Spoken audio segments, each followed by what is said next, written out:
Les habla la profe Jennifer de Biología. El día de hoy vamos a estar hablando sobre los ecosistemas. Recordemos, el ecosistema es un conjunto que está formado por seres vivos, la interacción de los seres vivos y también de la materia inerte. Sí, dentro de ellos tenemos el biotopo y la biocenosis. El biotopo es el espacio físico del ecosistema donde se desarrollan distintas especies y la biocenosis es el conjunto de especies que habitan dentro de él. Sí, así como las relaciones que se establecen entre sí, es decir, cómo van a estar interactuando las aves con las plantas, con los animales, ¿sí? Los distintos tipos de animales que existen dentro de un ecosistema. Ahora, el biotopo, vamos a centrarnos un poquito más dentro de él y recordemos, los principales componentes son el medio y los factores ambientales. Vamos a hablar un poquito del medio. El medio es dónde están ubicados y dónde viven los seres vivos. A su vez, aquí se puede desplazar, ¿sí? Recordemos que este medio está dentro del ecosistema y aquí se dan intercambios de materia y energía, ¿sí? Eso en el medio. Tenemos dos tipos de medio, el terrestre y el acuático. El terrestre se caracteriza porque está en la superficie de los continentes, ¿sí? Y está en contacto también con la atmósfera, ¿sí? Entonces, los seres vivos, por lo general, realizamos intercambios de gases. En el caso del medio acuático, en cambio, este se está constituyendo, como su nombre lo indica, por agua. Sí, dentro de ellos, de este medio acuático, vamos a estar dando el intercambio, si los seres vivos van a estar intercambiando gases como el oxígeno y como el dióxido de carbono. Sí, a su vez, hay algunos organismos que viven en la superficie, entonces aquí ya se da el intercambio gaseoso entre la atmósfera y entre el organismo vivo. Vamos a ver algunos factores limitantes, ¿sí?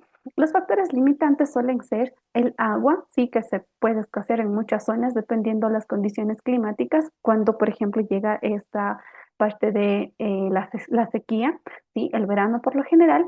Entonces, bueno, el agua, sí, y la temperatura son elementos o son factores que deben mantenerse en un margen óptimo para garantizar el equilibrio del ecosistema. A su vez, los nutrientes deben ser los adecuados para que todos los seres vivos que habitan en este ecosistema puedan garantizar su vida, ¿ya? A su vez, en los ecosistemas acuáticos, los factores limitantes son la luz. Recordemos que los rayos ultravioleta, o bueno, los rayos solares nunca, bueno, no están penetrando completamente el agua. Por lo tanto, conforme nosotros vayamos descendiendo en el océano, vamos a ir encontrando déficit de luz solar, ¿ya? Entonces, eso sería con respecto a la luz, ¿ya? Entonces, aquí los elementos nutritivos que se depositan en el fondo, solo tienen la capacidad de ascender mediante movimientos verticales del agua y del oxígeno. Ahora, tenemos también lo que serían los factores ambientales. Los factores ambientales, recordemos, son las condiciones físicas y químicas del biotopo, ¿sí? Que van a estar colaborando con la vida de los seres vivos.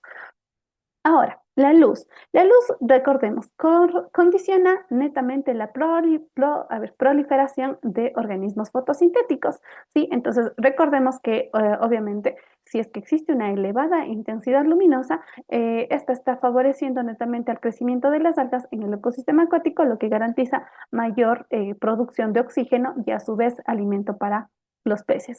El agua, en cambio, los seres vivos necesitamos netamente agua para vivir. Sí, recordemos que estamos constituyéndonos aproximadamente del 70% de agua. Ahora, existen adaptaciones en lugares áridos como los desiertos donde los animales realizan este tipo de adaptaciones para garantizar su vida, es decir, buscan ahorrar la mayor cantidad de agua, ¿sí? Tanto animales como plantas, ¿sí? En zonas desérticas para garantizar su vida y bueno, mantener el equilibrio. Ahora, los factores ambientales, como les iba diciendo, también pueden influir la temperatura, ¿sí? Y a su vez los cambios de temperatura que suelen dar. Entonces, las especies de un ecosistema siempre van a estar adaptados a un determinado rango de temperaturas. Sin embargo, si estas temperaturas aumentan o disminuyen, pueden comprometer la vida de los seres vivos que están interactuando dentro de ese biotopo. ¿Ya? Entonces, vamos a conocer también la salinidad del agua. Recordemos que las aguas oceánicas tienen un contenido de sales bastante estable, ¿ya? Entonces, por lo general, las aguas continentales son muy heterogéneas, entonces Bueno, esto de aquí también va a depender o va a estar influyendo a las características de los suelos por donde estos circulen. Entonces, la cantidad de sales minerales que ingresan al mar va a depender de las sales minerales que contenga el suelo. Y bueno, aquí se va a ver, o bueno, va a haber esta transferencia de minerales o de nutrientes entre la parte oceánica y la parte terrestre. Ahora, el pH también es otro factor ambiental que influye dentro de los biotopos. Y bueno, esto va a depender netamente de la composición de los elementos que pueden formar el suelo, que pueden formar el agua, ¿sí? Y básicamente estos van a estar en disolución. Ya es como les decía esto del agua, la interacción que tiene el suelo y el agua para formar una disolución y posteriormente establecer un pH dentro de ese biotopo. Recordemos que los niveles de pH óptimos para que se den la vida son los niveles neutros, es decir, de 7 a 7,99. Ya, algunas modificaciones. Recordemos que cada especie tiene la capacidad de modificar y de adaptarse a los ambientes. Entonces, resisten estas modificaciones, ¿ya? De acuerdo al entorno en donde ellas se desarrollan, van a ir tratando de mejorar para garantizar su estabilidad dentro de ese ecosistema, es decir, para que no se dé la extinción de la especie.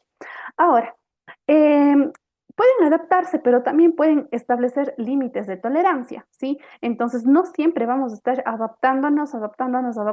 Bueno, esto va a depender de la especie, pero siempre vamos a tener algunos límites donde ya no podamos adaptarnos más y pues bueno, puede surgir la extinción de la especie. Esto va a depender de las especies, qué tan fuerte y qué tan débiles sean. Ahora, en cuanto a la biocenosis, recordemos que era la relación que existe entre el medio y las especies. ¿Ya? Ahora, para que exista esta relación medio-especies, necesitamos algunos lugares, como por ejemplo el hábitat y el nicho ecológico. Recordemos, el hábitat es un espacio físico donde está una población ubicada y acentuada, mientras que el nicho ecológico es la función que cumple esa especie dentro del ecosistema, ¿sí? Entonces, por ejemplo, en el caso de los carroñeros, sabemos que la función que ellos cumplen es tratar de sintetizar lo máximo posible la materia inerte, ¿sí? Ahora, depende principalmente del tipo de alimentación que contenga las especies para establecer este nicho ecológico y además establecer la función que tiene la especie dentro del ecosistema. ¿Ya? Ahora, en cuanto a los estudios de las poblaciones, recordemos que la ecología no solamente estudia a los individuos de manera aislada, sino también como población y cómo estas poblaciones están interactuando dentro del ecosistema, sí, para beneficio de todos en general. ¿Ya? Recordemos, las poblaciones por lo general suelen estar interactuando con poblaciones de otras especies, lo que hace que el ecosistema sea totalmente variado y garanticemos el equilibrio del mismo. A su vez, podemos también mantener lo que serían los niveles adecuados, ¿sí? de aparición de nuevas especies y a su vez, ¿por qué no?, la modificación de las mismas para garantizar la evolución. ¿Ya? Vamos con lo que serían los indicadores, ¿sí? Para el estudio de poblaciones. En este caso influye el tamaño, influye la densidad, la tasa de natalidad, la tasa de mortalidad y la tasa de inmigración. En cuanto al tamaño, sí, es el total de los individuos de esa población, ¿sí? En cuanto a la densidad, sabemos que es el número de individuos en el hábitat, ¿ya? Por lo general, la densidad debe mantenerse en equilibrio para garantizar la supervivencia de cada especie. Recordemos que cada especie cumple una función específica dentro del ecosistema, lo que hace que sea mayormente equilibrado. En caso de la tasa de natalidad, corresponde a cuántos individuos nacen en un periodo de tiempo específico y la tasa de mortalidad, cuántos individuos mueren en ese mismo lapso. ¿Ya? En cuanto a la tasa de inmigración, es cuando los individuos suelen incorporarse a la población, ¿sí? Dependiendo, o bueno, vienen de otros lugares y posteriormente se incorporan dentro de ese hábitat, dentro de esas poblaciones para generar una relación, ¿sí? Dentro del ecosistema. Ahora, en cuanto a la tasa de emigración, que también es un factor influyente, recordemos, es el número de individuos, ya, cuántos individuos de la población abandonan el lugar y se marchan hacia otro lugar en busca de nuevas mejores, o bueno, o de mejores posibilidades de vida, ¿ya? Entonces, la inmigración suele darse por lo general em, cuando se cambia de climas, ¿sí? O cuando se cambia de estación, ¿ya? Eso garantiza la vida de las distintas especies. Ahora vamos a ver los cambios en el ecosistema. En el caso del ecosistema, recordemos que el desarrollo de los ecosistemas incluyen cambios que van a estar afectando al biotopo y a la biocenosis. Entonces, en este caso, em, este, estos cambios básicamente se va a dar en una sucesión. Recordemos que aquí vamos a estar entre la ocupación y el poblamiento que tiene un ecosistema por parte de una especie. ¿Sí? Entonces, esa especie por lo general suele ser especies que antes no se encontraban dentro de ese lugar, no se encontraban habitando en ese ecosistema y esto da como resultado un ecosistema un poco más complejo, ¿sí? Un poco más complejo y a su vez obliga la organización de las especies dentro del mismo. ¿Ya? Entonces tenemos sucesiones primarias, secundarias. Las primarias es cuando el proceso se incluye sobre un terreno, ¿sí? Con una roca o una isla volcánica en formación, ¿sí? Mientras que las secundarias se van a dar, bueno, iniciando con un suelo que estaba ya ocupado por especies anteriores, ¿sí? Diferentes, cabe recalcar, ya. Por ejemplo, puede ser un campo cultivado anteriormente, ¿sí? Un bosque que anteriormente, bueno, que se dio la quema de ese bosque, ¿ya? O a su vez, zonas que fueron afectadas por plagas y dejaron estragos un poco complejos, ¿ya? Entonces, eso sería con respecto a las sucesiones. Ahora, tanto en sucesiones primarias como en secundarias, siempre van a existir, en primer lugar, los organismos fotosintéticos. Recordemos que los organismos fotosintéticos son los principales, ¿sí? Y los más importantes y fundamentales para que un ecosistema pueda surgir. De esta manera garantizamos las cadenas tróficas y el equilibrio en el ecosistema, ¿sí?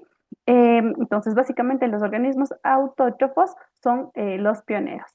Ahora, aquí también debemos tomar en cuenta los estrategas de la R. ¿Qué significa esto? Son especies que resisten a condiciones muy adversas. Por ejemplo, tenemos la falta de agua, suelos destruidos, ¿ya? Entonces, es como que por lo general, estas especies presentan una elevada mortalidad y la vida de los individuos es bastante o bien, dura en un periodo de tiempo corto. Entonces, como forma de garantizar o de compensar las pérdidas, estas especies se reproducen dejando una gran descendencia, ¿sí? En este caso les puse el ejemplo de los ratones, que sabemos que estos tienen la capacidad de reproducirse en grandes cantidades, ¿ya? Se pueden reproducir y dispersar de manera facilita. Y en cambio, los estrategas de la K, estas son ya especies que necesitan ya condiciones un poco más favorables como agua suficiente, suelos bien formados, este, necesitamos también que los alimentos específicos y para que puedan ellos desarrollarse y a su vez la vida de estos se suele ser un poquito más larga. Entonces, en este caso, las especies dejan menores descendencias, ¿sí? Pero con mejores condiciones de vida, ¿ya? Entonces, como tienen mejores condiciones de vida, la tasa de mortalidad va a ser muy disminutoria, ¿sí? Y bueno, esto garantiza la supervivencia de los descendientes, ¿sí? De esa manera, bueno, el ecosistema se mantiene con cada una de las especies, ¿sí? Obviamente las especies de los estrategas de la R van a tener un periodo de vida más corto, sin embargo, dejan descendencia abundante, mientras que los estrategas de la K dejan descendencia menor, pero los periodos de tiempo, ¿sí? De vida son más largos. Hasta aquí el video de hoy, chicos. Si tienen dudas, preguntas, recuerden que me los pueden hacer mediante el chat institucional. Hasta luego, chicos, que les vaya bien.